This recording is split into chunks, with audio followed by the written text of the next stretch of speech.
नमस्कार, स्वागत है आप सभी का 5 शहर 5 खबर में।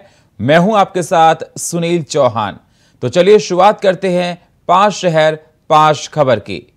बहुजन समाजवादी पार्टी की मुखिया मायावती ने बुधवार 21 जून को मंडल और जिला कमेटी के वरिष्ठ पदाधिकारियों की अहम बैठक बुलाई।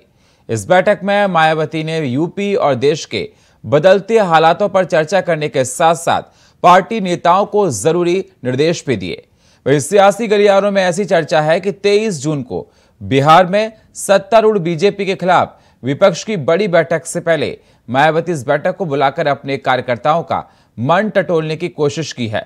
इस दौरान बसपा सुप्रीमो मायावती ने कहा कि बीजेपी सरकार महंगाई, बेरोजगारी, शिक्षा जैसे मुद्दों से लोगों का ध्यान बांटने के लिए जातिवादी, सांप्रदायिक और धार्मिक विवादों को जानबूझकर पूरी छूट और शह दे रही है, जिससे कारण देश प्रदेश ही नहीं बल्कि देश की प्रगति भी प्रत्यक्ष और परोक्ष रूप से प्रभावित हो रही है।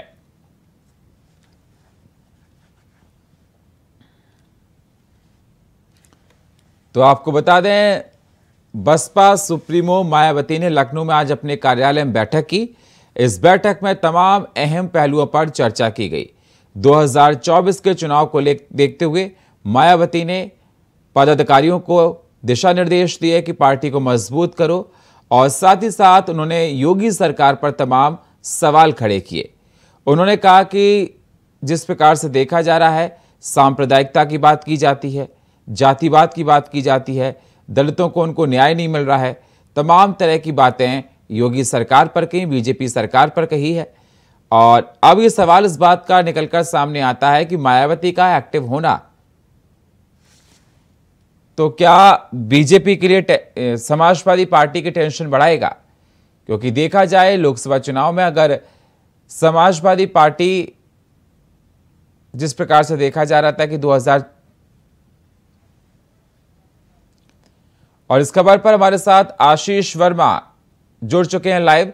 आशीष, क्या कुछ अहम जानकारी? आज मायावती ने अहम बैठक बुलाई जिसमें तमाम अहम पहलुओं पर चर्चा की, पदाधिकारियों को जरूरी दिशा निर्देश दिए 2024 के चुनाव को लेकर। आशीष जी बिल्कुल, देखिए अगर बात की जाए बहुजन समाज पार्टी की, तो बहुजन समाज पार्टी की सबसे अहम बैठक आज देखने को मिली है। इस विषय से बहुजन समाज पार्टी ने पूरे उत्तर प्रदेश के अलग अलग जो जिला स्तर के बहुजन समाज पार्टी के नेता रहे या जो जिला बूथ कमेटी स्तर के जो लोग रहे, उन सभी को आज बहुजन समाज पार्टी कार्यालय में बुलाया गया था। हालांकि देखिए ये जो बैठक है ये 2024 के चुनाव को लेकर के है, क्योंकि पिछले चुनाव में अगर देखा जाए तो बहुजन समाज पार्टी को फॉर्मूला कितना बढ़िया नहीं रहा। यही वजह है कि 2024 का जो चुनाव है वो अब बहुजन समाज पार्टी तैयारी करती दिखाई दे रही है। क्योंकि देखिए ज्यादा समय नहीं बचा है और अब जिस तरीके से चाहे वो बहुजन समाज पार्टी हो, चाहे वो समाजवादी पार्टी हो, चाहे वो भारतीय जनता पार्टी हो, सभी पार्टियां 24 की तैयारी करती दिखाई दे रही है। यही वजह है कि आज जब बहुजन समाज पार्टी ने अपने कार्यालय में बैठक बुलाई थी, तो बैठक में सभी पदाधिकारियों को कड़े निर्देश दिए गए हैं कि वो अपने अपने क्षेत्रों में जाए, अपने अपने क्षेत्रों में जा करके जो जनता का जो मन है और वो जनता की क्या राय है, उस राय पर पूरी तरीके से मतदान करे। बहुजन समाज पार्टी की सरकार में जो कार्यकाल रहा है, जो जनता के बीच में जो कार्य किए गए हैं, उन कार्यों को जनता के बीच में बताया जाए। और यही वजह है जी जी बिल्कुल आशीष, बहुत बहुत शुक्रिया हमारे साथ जुड़ने के लिए आपका। माफिया मुख्तार अंसारी गैंग के सदस्य पर पुलिस अपना शिकंजा कसती जारी है। पुलिस ने रियल एस्टेट कारोबारी गणेश दत्त मिश्रा को चंदन नगर स्थित उसके घर से हिरासत में लिया है और लखनऊ ईडी ऑफिस लेकर पहुंची। बताया जा रहा है कि बार बार नोटिस मिलने के बाद भी गणेश दत्त मिश्र ईडी ऑफिस पूछताछ के लिए नहीं पहुंच रहा था, जिसके चलते गाजीपुर पुलिस ने कार्रवाई की। मुख्तार की अब तक करोड़ की प्रॉपर्टियों को सरकार ने कुर्क कर दिया है। आपको बता दें, मुख्तार के रियल एस्टेट कारोबार को गणेश दत्त मिश्रा ही संभालता था। मऊ, आजमगढ़, लखनऊ, वाराणसी, गाजीपुर और आसपास के कई जिलों में गणेश दत्त मिश्रा ने रियल एस्टेट के कारोबार में अपना पैर फैला लिया था। मुख्तार के नाम पर वो जमीन खरीदता था। पुलिस हिरासत में मुख्तार का करीबी दिखाई दे रहा है। तो मुख्तार का करीबी गणेश पुलिस की हिरासत में है। गाजीपुर से पुलिस ने हिरासत में लिया है। तमाम सवाल किए जा रहे। लखनऊ में ईडी गणेश से पूछताछ करेगी। ईडी और पुलिस हिरासत में मुख्तार का करीबी हो गया है। अब ईडी पूछताछ करेगी।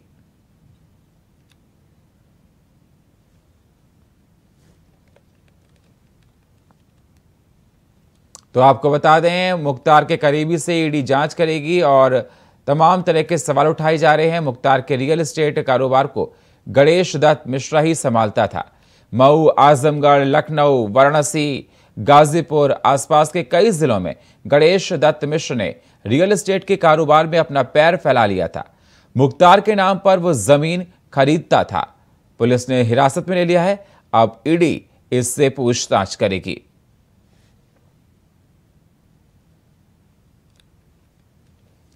तो मुख्तार का रियल एस्टेट का कारोबार ये संभालता था। पुलिस ने इसको हिरासत में ले लिया है और जांच की जाएगी। और इस खबर पर हमारे साथ फोन लाइन पर संवाददाता सुशील तिवारी जुड़ चुके हैं। सुशील, क्या कुछ अहम जानकारी? जिस प्रकार से देखा जा रहा है कि मुख्तार का करीबी को पुलिस ने गिरफ्तार कर लिया है गणेश को, अब ईडी इससे पूछताछ करेगी। यही रियल एस्टेट का सारा कारोबार संभालता था।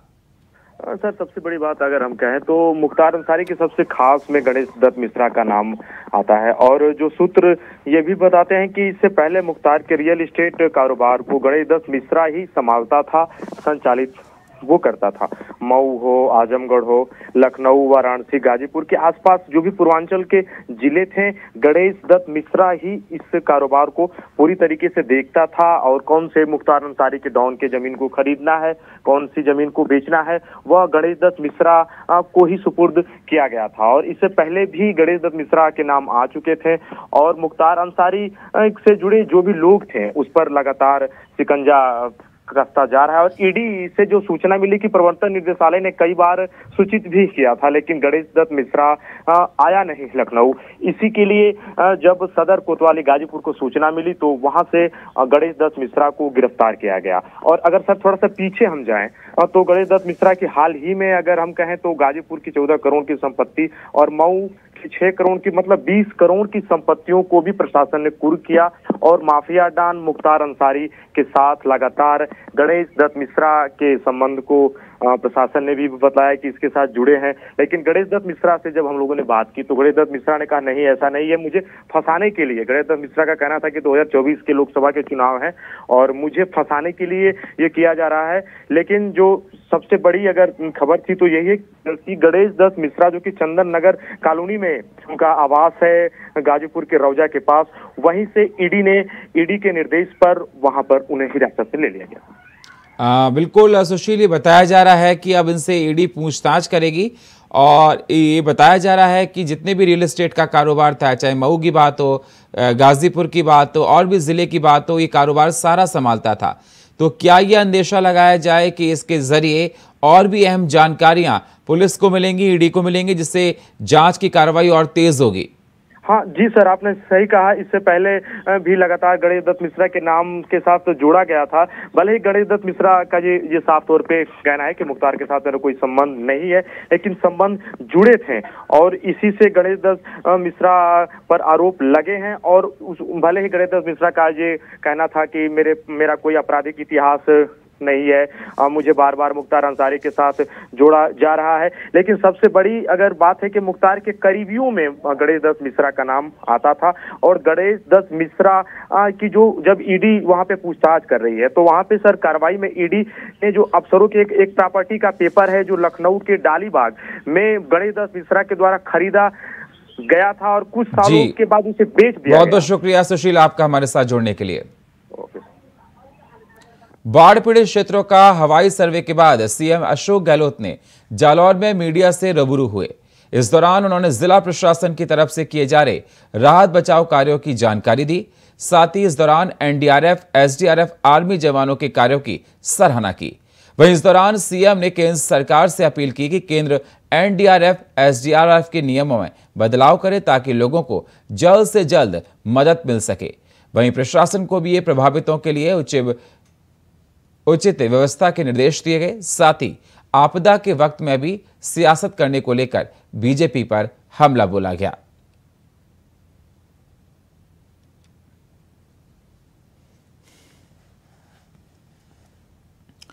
तो जिस प्रकार से देखा जा रहा है, जालौर में आज अशोक गहलोत ने वहां लोगों से मिले और देखा गया कि जिस प्रकार से एनडीआरएफ और एसडीआरएफ ने टीम किया था आपदा में, ये बिपरजॉय के दौरान देखा गया था कि राजस्थान के कई जिलों में काफ़ी बाढ़ प्रभावित हुई थी, जलमग्न हो गए थे, काफ़ी नुकसान हुआ, काफ़ी लोगों की मौत हो गई थी।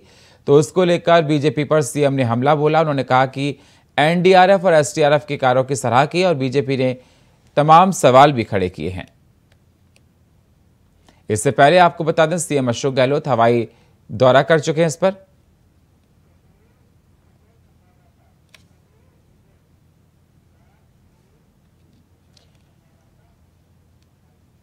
और इस पर जोड़ गुजर संवाददाता हमारे साथ लाइव जुड़ चुके हैं। जिस प्रकार से देखा जाए, आज अशोक गहलोत ने ये दौरा किया, बताया कि एनडीआरएफ और एसडीआरएफ में काफ़ी थोड़ा बदलाव करने की भी ज़रूरत है। और जिस प्रकार से देखा गया था, तूफान बिपरजॉय के बाद से राजस्थान के कई इलाकों में भारी नुकसान हुआ, वाटर लॉगिंग हुई थी, लोग परेशान हुए थे।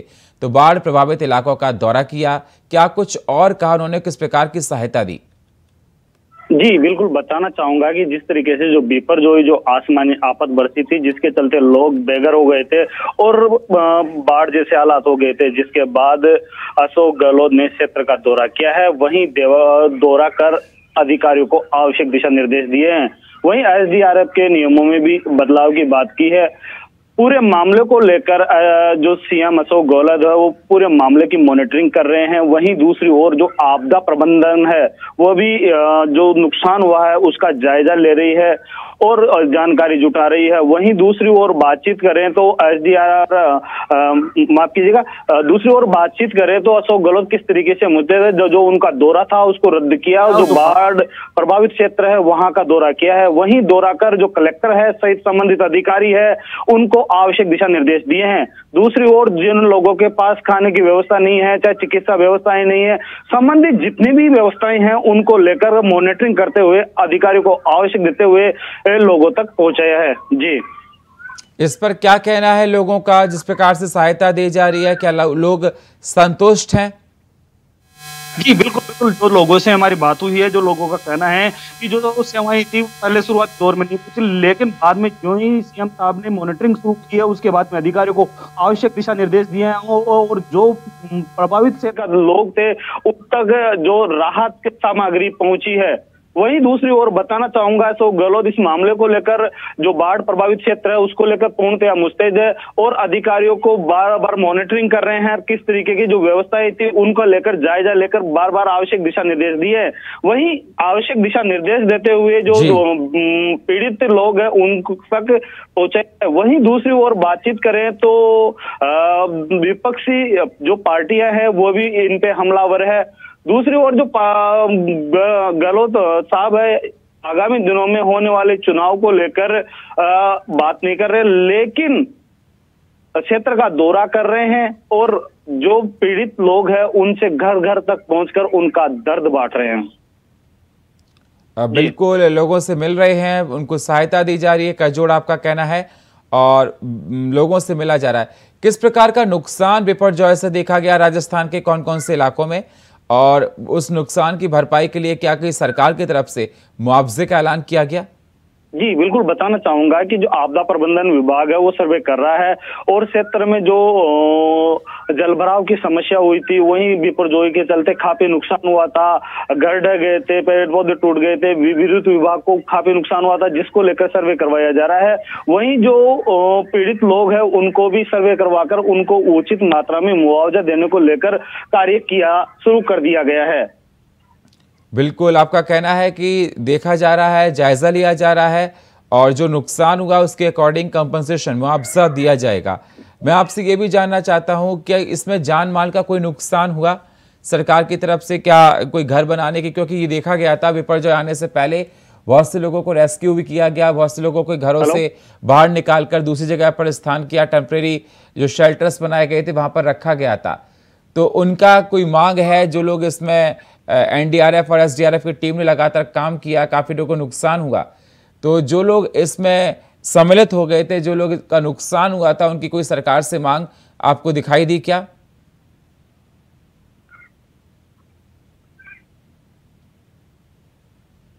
मेरी आवाज आपको मिल रही है? शुक्रिया आपका जोड़ हमारे साथ जुड़ने के लिए आपका। अलीगढ़ के रामनगर स्थित पथवारी मंदिर की मूर्तियों को असामाजिक तत्वों ने खंडित कर दिया है, जिसकी जानकारी लगते ही लोगों का आक्रोश भड़क उठा। वहीं इसकी सूचना लगते ही पुलिस की टीम मौके पर पहुंची और रिपोर्ट दर्ज कर जांच शुरू कर दी गई और मामले में ठोस कार्रवाई का आश्वासन दिया गया है।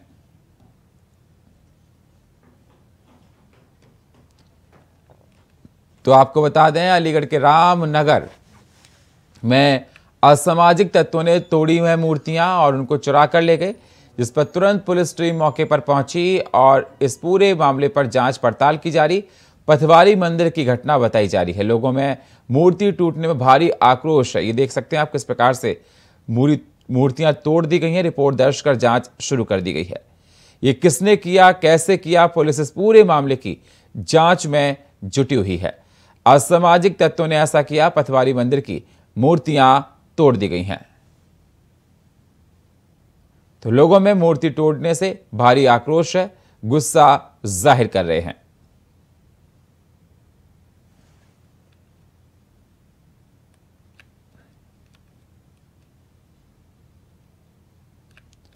तो रामनगर स्थित पथवारी मंदिर की मूर्तियों को असामाजिक तत्वों ने खंडित कर दिया, जिसकी जानकारी लगते ही लोगों का आक्रोश भड़क उठा है। वहीं इसकी सूचना लगते ही पुलिस की टीम मौके पर पहुंची और रिपोर्ट दर्ज कर जांच शुरू कर दी गई। मामले में ठोस कार्रवाई का आश्वासन पुलिस की तरफ से दिया गया है।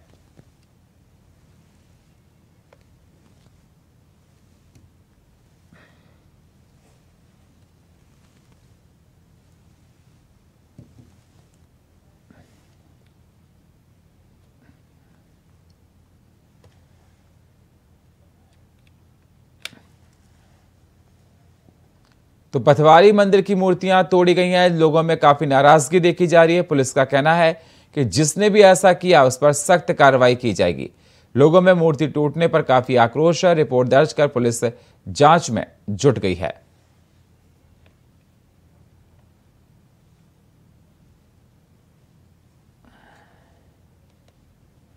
पथवारी मंदिर की मूर्तियां तोड़ दी गई हैं अलीगढ़ में और आपको बता दें, लोगों में मूर्ति टूटने पर भारी आक्रोश नजर आ रहा है।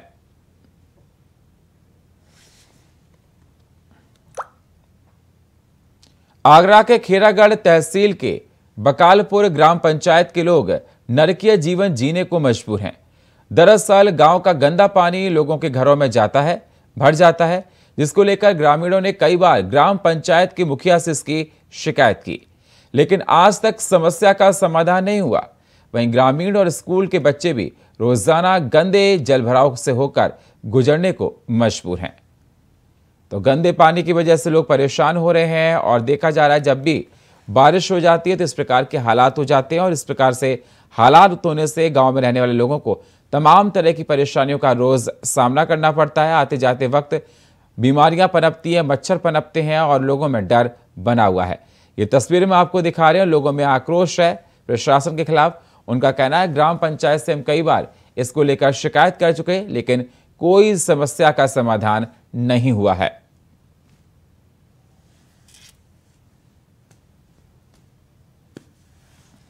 तो आप तस्वीरों में देख सकते हैं आगरा की हालात हम आपको दिखा रहे हैं, आगरा के गांव के, जहां पर जलभराव की वजह से तमाम तरह की परेशानियां गांव के लोगों को उठानी पड़ती हैं। शिकायतों के बाद भी गांव की लोगों की समस्याओं को प्रशासन, ग्राम पंचायत नहीं सुनती है।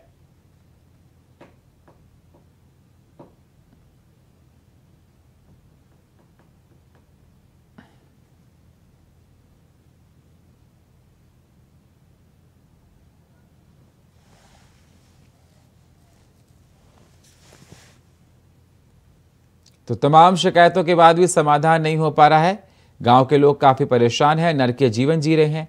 और सबसे बड़ा सवाल इस बात का निकल कर आता है कि कई बार जब गांव के क्षेत्र के लोगों ने इस बात की समस्या की बात कही तो उनको आश्वासन दिया गया कि हम इसको ठीक कर देंगे, लेकिन आज तक इन समस्याओं को ठीक नहीं किया गया।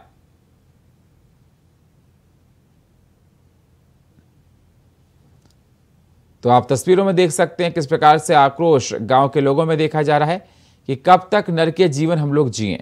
बरसात होने के बाद जलमग्न है और बारिश की वजह से पानी भर गया है, जिसमें मच्छर पनप रहे हैं, बीमारियां आ रही हैं और गांव लोगों की सेहत के लिए काफ़ी नुकसानदायक है। गांव के लोगों का कहना है, कई बार इसकी शिकायत हम प्रशासन से कर चुके कि पानी भर जाता है, इसका समाधान किया जाए, लेकिन अभी तक कोई समाधान नहीं किया गया।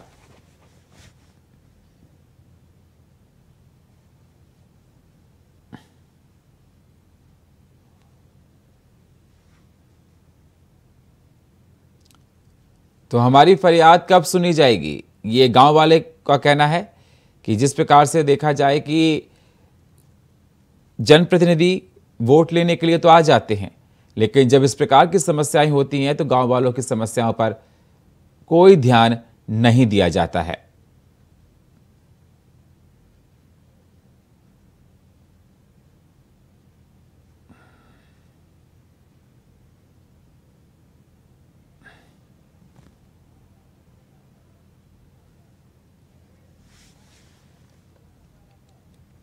और इस खबर पर हमारे साथ सचिन गुजर हमारे साथ जुड़ चुके हैं। सचिन, क्या कुछ और जानकारियां निकल कर आ रही है? जिस प्रकार से देखा जाए बारिश के बाद इलाके के हाल जो है बहुत बेकार हैं। लोगों का कहना है कि लोग परेशान होते हैं, कई बार शिकायत कर चुके ग्राम पंचायत से, उसके बाद भी कोई समाधान नहीं निकला। बारिश होने के बाद सड़कें भर जाती हैं, आने जाने में परेशानियां होती हैं, बीमारियों की वजह से लोग परेशान हैं, मच्छर पनप रहे हैं।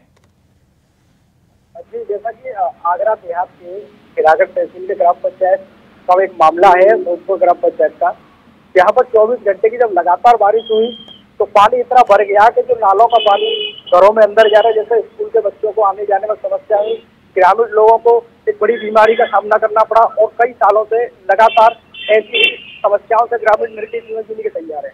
आपको बता दें, जैसे क्षेत्रीय प्रतिनिधियों की बात की जाए तो लगातार चुनाव होते हैं, विकास कार्य कराए जाते हैं, पर इन गाँव में, इन पंचायतों में आज तक किसी भी क्षेत्रीय विधायक और सांसद द्वारा कोई भी विकास कार्य नहीं पहुंचा। जी बिल्कुल। जब इस समस्या को लेकर समाधान की बात की गई, ग्राम पंचायत से मिले, इलाके के विधायक से मिले, तो क्या कुछ उनका कहना है सूरी समस्या पर? हाँ, क्षेत्रीय जो गाँव पंचायत के लोगों से बात की गई तो लोगों का कहना है कि कई बार तहसील दिवस में ग्राम पंचायत और विधायक सांसद ने कई बार शिकायत की और शिकायत का कोई आज तक सुनवाई नहीं हुई, ना तो ग्राम पंचायत लोगों ने सहयोग किया। लोग बड़े मजबूर हैं, नरकीय जीवन जी रहे हैं, बच्चे बीमार हो रहे हैं, ये ऐसी तमाम समस्याएं देख ली जा रही हैं। बहुत बहुत शुक्रिया हमारे साथ जुड़ने के लिए सचिन आपका। और फिलहाल 5 शहर 5 खबर में इतना ही। बाकी खबरों के लिए आप बने रहिए इंडिया वॉइस के साथ। तब तक के लिए नमस्कार।